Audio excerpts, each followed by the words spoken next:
Channel ultimate coaching classes. आजचा आपला हा व्हिडिओ स्टार्ट करायच्या आधी मी काही गोष्टी सांगू इच्छितो। फर्स्ट वन, आपला हा जो सेमीकंडक्टर चॅप्टर मी याआधी तुम्हाला टीच केला आहे, त्या सेमीकंडक्टर चॅप्टरचे मी तुम्हाला लॉजिक गेट्स या टॉपिकचे काही नोट्स पाठवले आहे, ते तुम्ही नोट डाऊन केले असेलच। त्यानंतर ते नोट डाऊन केल्यानंतर सुद्धा तुम्हाला बुक मध्ये 2 पेज ब्लँक सोडायचे आहे आणि 2 पेज ब्लँक सोडल्यानंतर हा आपण न्यू चॅप्टर आजपासून स्टार्ट करणार आहे। चॅप्टर हा ओल्ड सिलेबस नुसार, म्हणजे जे आपली ओल्ड बुक होती तेव्हा या चॅप्टरचं नाव होतं सरफेस टेन्शन। आता जो आपला न्यू बुक आली आहे त्या न्यू बुक नुसार हा चॅप्टर आहे 2nd नंबरवर मेकॅनिकल प्रॉपर्टीज ऑफ फ्लुइड। फक्त चॅप्टरचं नाव चेंज झालं आहे, बाकी काही नाही। तर हा चॅप्टर स्टार्ट करत असताना फर्स्ट वन, पहिले या चॅप्टरच्या काही डेफिनेशन आपल्याला समजावं लागणार। जर तुम्हाला या चॅप्टरच्या मी जे आज डेफिनेशन सांगणार ह्या डेफिनेशन जर समजल्या तर आपण 1 बाय 1 एक टॉपिक टीच करू शकतो। Okay, so first one, intermolecular force. पहिला टॉपिक आपली किंवा आजची आपली पहिली डेफिनेशन, इंटरमॉलिक्युलर फोर्स म्हणजे काय? तर इंटरमॉलिक्युलर फोर्स म्हणजे the force of attraction between 2 molecules of any substance.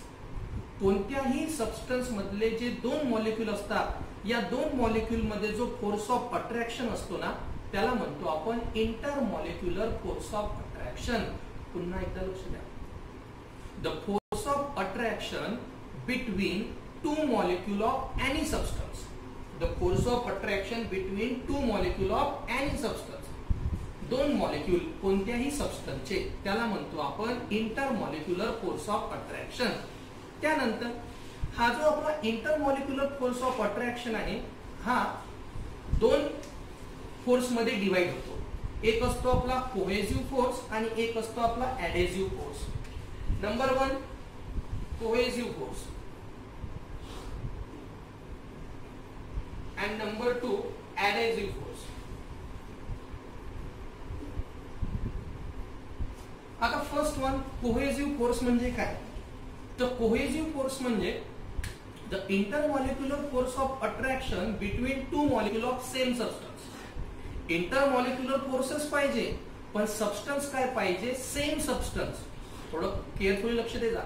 The intermolecular force of attraction, intermolecular force of attraction between 2 molecule of same substance. Same substance, हे थोडं लक्ष देण्याजोगती गोष्ट आहे। सेम सबस्टन्स, ओके, तो म्हणजे कोणता force? Cohesive force. For example, या साइडनं जर असं एखादं वॉटर फ्लो होत आहे, ओके, या साइडनी पण वॉटर फ्लो होत आहे। जर याला जर मी असा मार्ग दाखवला ना इथून असा, आणि याला जरी असा केला तर पहा तुम्ही, हे दोन्ही लिक्विड एकमेकात जाऊन इथून काय होऊन जाते? सोबत फ्लो होते। तर हे पण वॉटर मॉलिक्यूल आणि हे पण वॉटर मॉलिक्यूल, दोघही मॉलिक्यूल काय आहे आपले? सेम। तर तिथं कोणता फोर्स असणार आहे आपला? Cohesive force. 2 molecule of same substance, 2 molecule of same substance म्हणजे कोणता फोर्स असतो? Cohesive force. नंतर आहे आपला ऍडेसिव्ह फोर्स। आता ऍडेसिव्ह फोर्स म्हणजे काय? जिथं मी सेम सबस्टन्स बोललो होतो तिथं फक्त एकच शब्द चेंज होणार आहे, तो म्हणजे कोणता? Different substance. म्हणजे डेफिनेशन काय आहे ना, the intermolecular force of attraction between 2 molecule of different substance. The intermolecular force of attraction between 2 molecule of different substance म्हणजे इंटरमॉलिक्युलर फोर्सच राहणार, फक्त सबस्टन्स काय राहणार? डिफरंट। एखादं एक्झाम्पल, तुम्ही इंक आणि पॅड बघितलं असणार। इंक जर आपण पॅडवर जर टाकली तर तो पॅड त्या इंकला पूर्ण काय करून घेतो? ऍब्झॉर्ब करतो। तर इंक हे एक सबस्टन्स झालं, पॅड हे एक सबस्टन्स झालं। डिफरंट बिटवीन 2 सबस्टन्स म्हणजे कोणता फोर्स झाला आपला?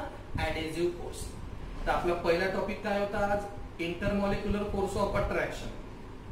इंटरमॉलिक्युलर फोर्स ऑफ अट्रॅक्शन किती मध्ये डिवाइड होतो? दोघांमध्ये डिवाइड होतो। एक आहे आपला कोहेसिव्ह फोर्स आणि एक आहे आपला ऍडेसिव्ह फोर्स। कोहेसिव्ह फोर्स म्हणजे between 2 molecule of same substance, adhesive force म्हणजे between 2 molecule of different substance. त्यानंतरचा नेक्स्ट टॉपिक, रेंज आणि स्फिअर ऑफ इन्फ्लुएन्स।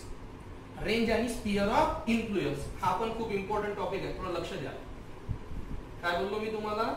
रेंज आणि सेकंड कोणता? Sphere of influence. Sphere of influence. हा टॉपिक समजण्यासाठी बघा इथे एक मी डायग्राम ड्रॉ करून आलो. हा मी स्पियर ड्रॉ केला. त्यानंतर ह्या ज्या त्याच्या रेडियस आहे ना, रेडियस याला मी इंडिकेट करतो आर नी, आणि हा जो सेंटर आहे याला इंडिकेट करतो मी एम नी. एम स्टँड फॉर मॉलिक्यूल आणि R stand for range of intermolecular force. R stand for range of intermolecular force. तर आपली पहिली definition, range of intermolecular force. Of intermolecular force. Range या शब्दावरून आपल्याला काय समजते? रेंज म्हणजे काय असते रे? दोघांमधलं म्हणजे एखादा जर फोर्स असला तो काही ना काही डिस्टन्स पर्यंत अट्रॅक्ट असतो. जसं फॉर एक्झाम्पल, जर मी आता माझा ब्लूटूथ ऑन केलं, इथं पहिल्या बेंचवर एखादा विद्यार्थी बसून आहे, त्याची ना माझे रेंज बरोबर आहे, तो माझ्या ब्लूटूथ सोबत ऍड झाला. त्यानंतर आणखी सेकंड बेंचवर पण ब्लूटूथच्या रेंज पर्यंत ऍड झाला. तिसऱ्या बेंचवर पण ब्लूटूथच्या रेंज पर्यंत काय झाला? ऍड. बट चौथ्या बेंच पासून ब्लूटूथची रेंज ऍड होत नाही आहे. याचंच मिनिंग काय झालं? तो फक्त कुठपर्यंत ऍड होता? तिसऱ्या बेंच पर्यंत. म्हणजे मॅक्झिमम डिस्टन्स जोपर्यंत तो ऍड होता त्यालाच आपण काय म्हणतो? तो रेंज. माझ्या या पोझिशन पासून तिसऱ्या बेंच पर्यंतच फक्त मॅक्झिमम डिस्टन्स जे होतं तिथपर्यंतच ब्लूटूथचं कनेक्शन काय होतं? ऍड. तर ते काय झालं? Maximum distance between to object. एक मी आणि एक तो झाला आपल्या तिसऱ्या बेंचवर बसणार तो. आमच्या दोघांमधलं जे मॅक्झिमम डिस्टन्स आहे त्यालाच आपण काय म्हणतो? तो रेंज. मग आता इथं रेंज ऑफ इंटरमॉलिक्युलर फोर्स म्हणजे काय? The maximum distance between two molecule.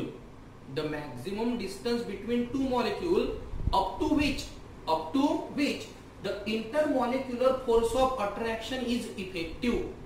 म्हणजे ज्या डिस्टन्स पर्यंत दोन मॉलिक्यूल एकामेकांकडे काय होऊ शकतात? अट्रॅक्ट. ज्या डिस्टन्स पर्यंत दोन मॉलिक्यूल एकामेकांकडे काय होऊ शकतात? अट्रॅक्ट. त्यालाच आपण काय म्हणतो? Range of intermolecular force. For example, आणखी सपोज या हातात मी एखादा आयरन पीस घेतला, या हातात मी मॅग्नेट घेतला. एकामेकांकडे काय होत आहे? अट्रॅक्ट. हे झालं दोघांमधलं मॅक्झिमम डिस्टन्स. डिस्टन्स वाढवलं तरी आयरन आणि मॅग्नेट एकामेकांकडे काय होत आहे? अट्रॅक्ट. ते पण म्हणजे इथपर्यंत त्याची रेंज आहे. आणखी जर मी डिस्टन्स वाढवलं तर आता हे एकमेकांकडे अट्रॅक्ट होणार नाही. म्हणजे काय झालं? डिस्टन्स जास्त झालं, यांची रेंज पण काय झाली? फिनिश. तर रेंज म्हणजे काय? The maximum distance between two molecule. The maximum distance between two molecule up to which the intermolecular force of attraction is effective. Maximum distance पर्यंत इंटरमॉलिक्युलर फोर्स काय असतो? इफेक्टिव्ह. त्यालाच आपण म्हणत असतो range of intermolecular force. Second, sphere of influence. हे एकदम simple आहे. स्पियर ऑफ इन्फ्लुएन्सची डेफिनेशन, आपण एक इमॅजिनरी स्पियर घेतला. या इमॅजिनरी स्पियरचा molecule is a centre. Imaginary sphere घेतला, इमॅजिनरी स्पियरचा मॉलिक्यूल इज अ सेंटर. आणि range of intermolecular force is its radius. एक इमॅजिनरी स्पियर घेतला, या इमॅजिनरी स्पियरचा मॉलिक्यूल काय घेतला आपण? सेंटर. आणि रेंज ऑफ इंटरमॉलिक्युलर फोर्स त्याचे काय घेतले आपण? रेडियस. त्यालाच काय म्हणतो आपण? Sphere of influence. An imaginary sphere in which molecule is a center. An imaginary sphere in which molecule is a center and range of intermolecular force is its radius. एकदम simple आहे.